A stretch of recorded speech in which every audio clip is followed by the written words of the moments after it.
झारखंड अब 25 साल को होने को है। रजत जयंती की तैयारी भी कर रही है सरकार के द्वारा और हमारे साथ हैं झारखंड के प्रथम मुख्यमंत्री बाबूलाल मरांडी।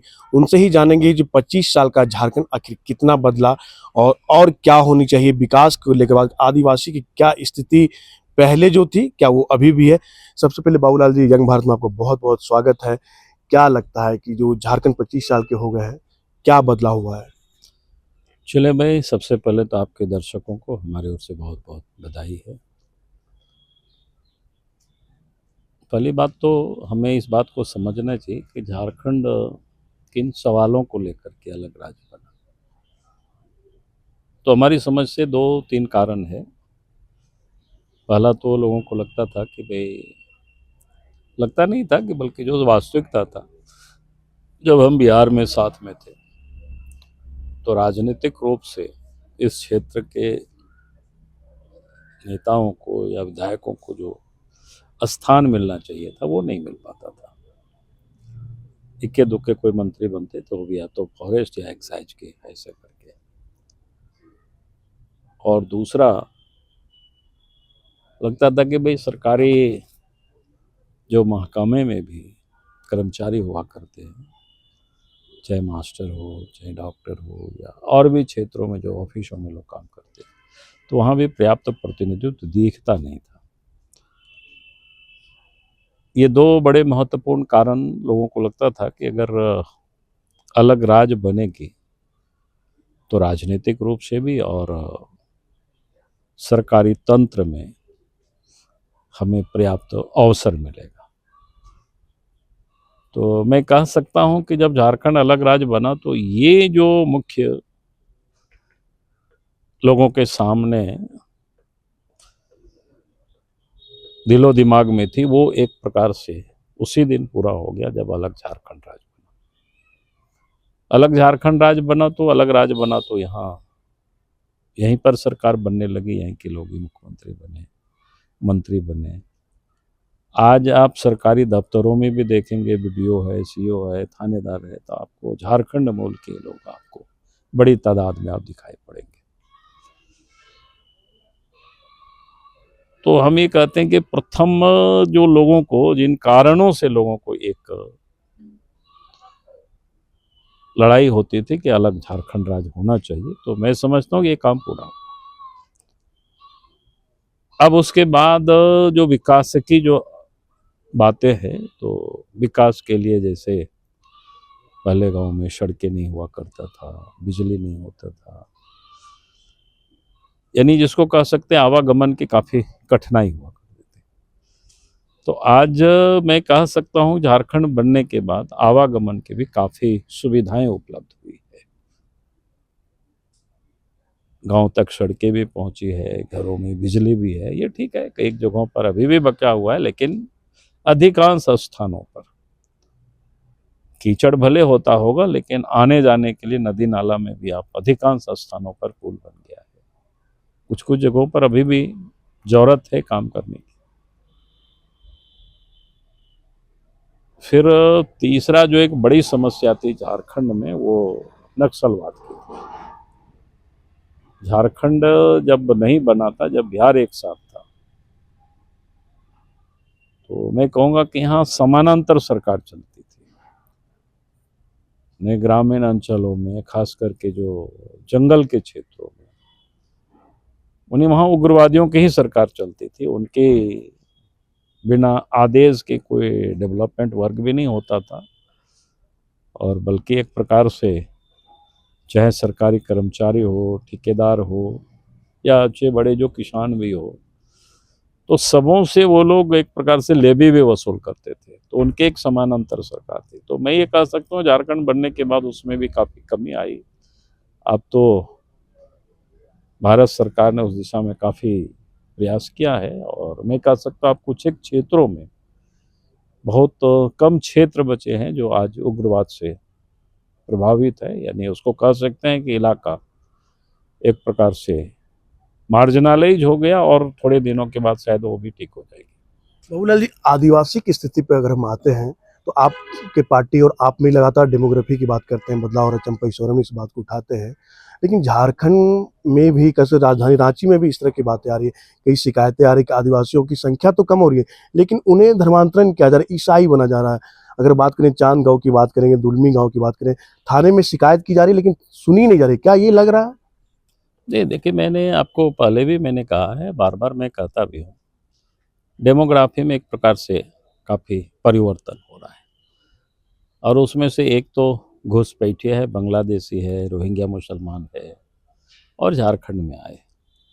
अगर हम सेंसस की रिपोर्ट भी देखते हैं, तो बड़ी तेज़ी से आज़ादी के 2011 तक जो सेंसस है, तो जहाँ 35-36% आबादी आदिवासियों की थी, वो आज 2011 के सेंसस बता रहा है 51 से लेकर 11 में आकर के वो 26% में आकर के रुके हैं, यानी आबादी घटी है। दूसरी तरफ वहीं सनातनी हिंदुओं को भी आबादी में कोई बढ़ोतरी नहीं हुआ है। अगर आबादी बढ़ी है तो मुसलमानों की आबादी बढ़ी है। उसका कारण ऑर्गेनिक तरीके से इतनी बड़ी तादाद में आबादी नहीं बढ़ सकता है, यानी करीब करीब जो 1951 में जो आबादी थी, आज जो आबादी है थोड़ी बहुत ही कम है, नहीं तो करीब करीब वो 2 गुना की रफ्तार में वो पहुंचने वाले ही हैं। हो सके अभी सेंसस हो तो वो क्रॉस कर जाए या पहुंच जाए 2 गुनी, तो कोई आश्चर्य नहीं है।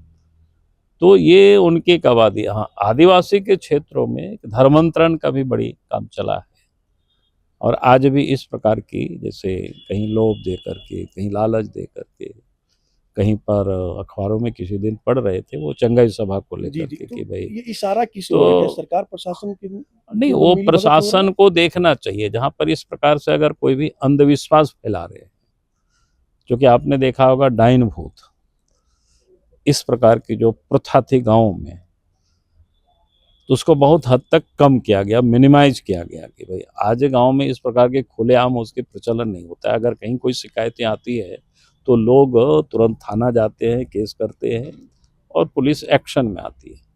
अगर कोई खुलेआम इस प्रकार से कहता है कि भाई आप चंगाई सभा कर रहे हैं, कोई भी बीमार व्यक्ति है वो आएंगे यहाँ तो बिल्कुल स्वस्थ होकर के जाएंगे, तो मुझे लगता है कि सरकार के लिए बड़ी चुनौती है पेश क्या करता है। अंधे को आँख कैसे आ सकती है? जिसे तो लोग वही कहते वही हैं कि वही हाँ, बात मैं कह रहा हूँ। तो फिर सरकार का काम ही देखना है इसको कि भाई अगर इस प्रकार के कोई अंधविश्वास को कोई फैला रहा है और उस भय पैदा करके उनको फिर अपनी परंपराओं से उनको अलग कर रहे हैं, तो मैं समझता हूँ कि ये दंडनीय अपराध है और सरकार को जहाँ कहीं भी इस प्रकार की शिकायतें आती है उस पर तुरंत कार्रवाई करनी चाहिए। लेकिन आज के तारीख में जिस प्रकार से हेमंत सोरेन की सरकार है, कार्रवाई तो छोड़ दीजिए, आप घुसपैठियों को भी झारखंड में किस तरह बसा रहे हैं, उनको मैया योजना के पैसा दे रहे हैं, उनके बर्थ सर्टिफिकेट बना रहे हैं, उनके आधार कार्ड बना रहे हैं, उनके जमीन जायदाद उनके बना रहे हैं, वोटर कार्ड में नाम जोड़ रहे हैं।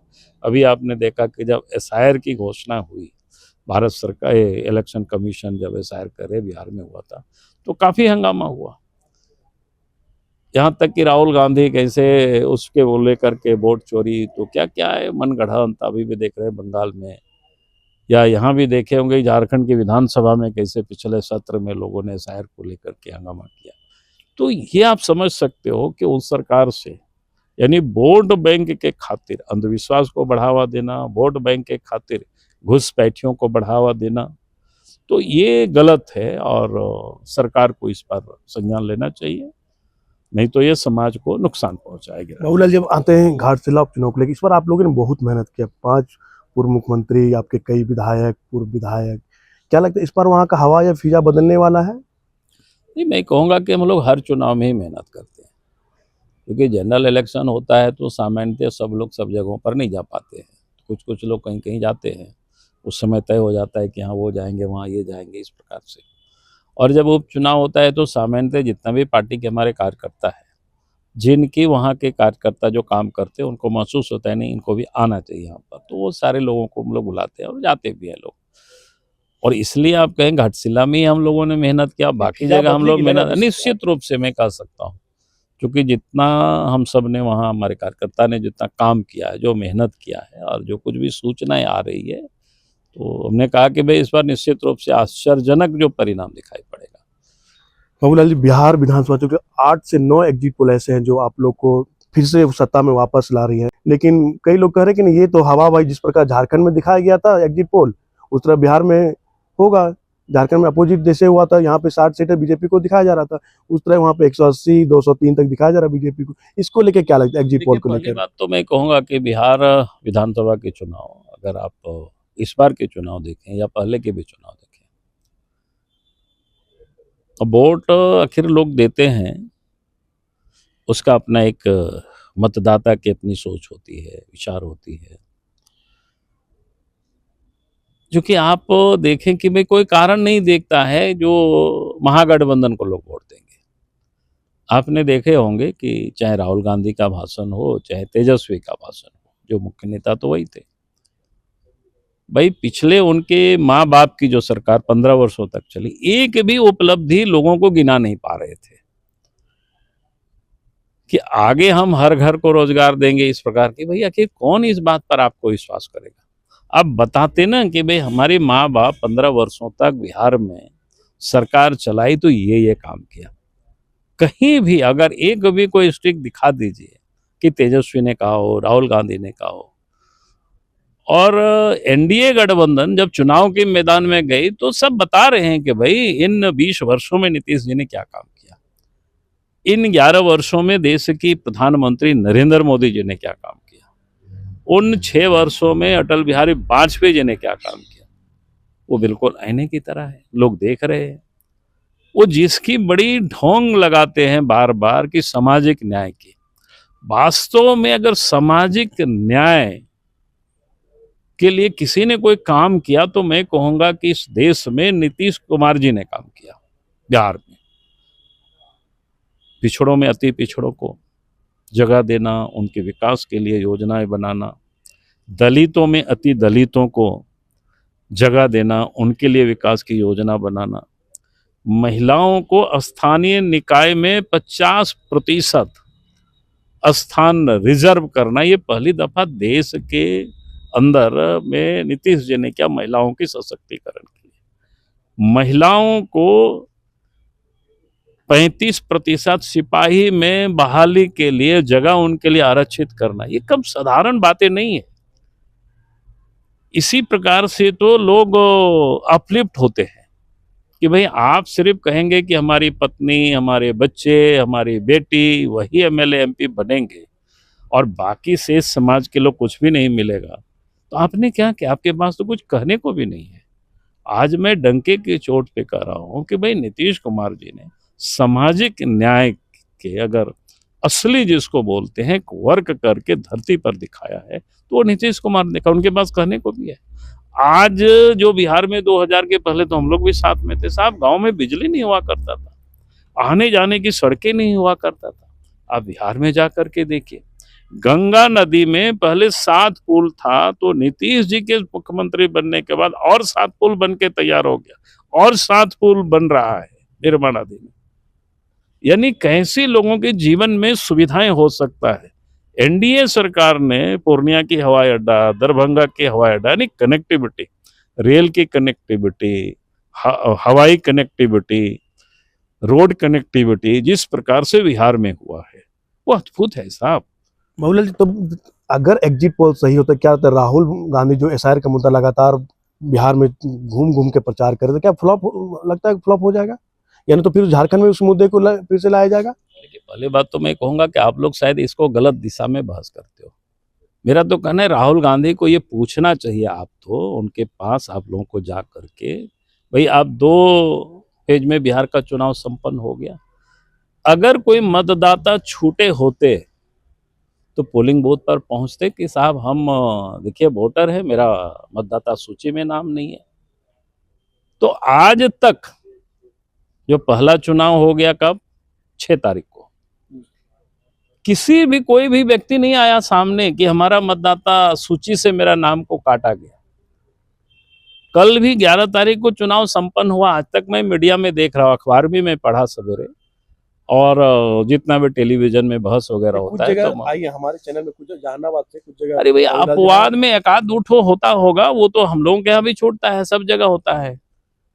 तो मैं ये कह सकता हूं कि भाई ये अगर इतनी बड़ी पैमाने पर, अच्छा छूटा तो उनके कारण से छूटा होगा कि भाई उस समय अगर समय दिया गया तो बताएगा ना कि आपने क्यों नहीं भरा उस समय फॉर्म, वो तो जांच हो गया अगर छूटा होगा तो इस प्रकार से।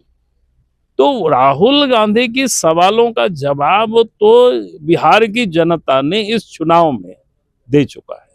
क्या मुझे लगता लगता है कि अब उसको तो कोई विषय ही देश में नहीं बनाना चाहिए। राहुल गांधी भाषण दे तो सुन लेना चाहिए, क्योंकि कभी है कभी अगर आपकी बिहार में जीत होती बाबूलाल, फिर क्या ईवीएम का मुद्दा फिर से उठेगा?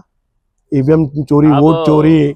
अब वो तो वो जानेंगे ना, वो तो जब हारते हैं तो वो विषय उठाते हैं, अब कुछ ना कुछ और मुद्दा उठाएंगे। आप लोग आश्वस्त है ना फिर से सरकार अरे आ रही है उसमें बिहार तो आश्वस्त थी, हम ही नहीं पूरा देश आश्वस्त है। बिहार में आपकी सरकार आ रही है। बिल्कुल, बिहार की जनता ही नहीं, मैंने तो कहा कि पूरा देश आश्वस्त है, फिर से एनडीए गठबंधन की सरकार बिहार में आ रही है और भारी बहुमत से आ रही है। चलिए, हमारे साथ थे बीजेपी विधायक बाबूलाल मरांडी और प्रथम मुख्यमंत्री, और इन्होंने स्पष्ट तौर पे कहा अगर बिहार की बात करेंगे फिर से एक बार एनडीए गठबंधन की सरकार आ रही है।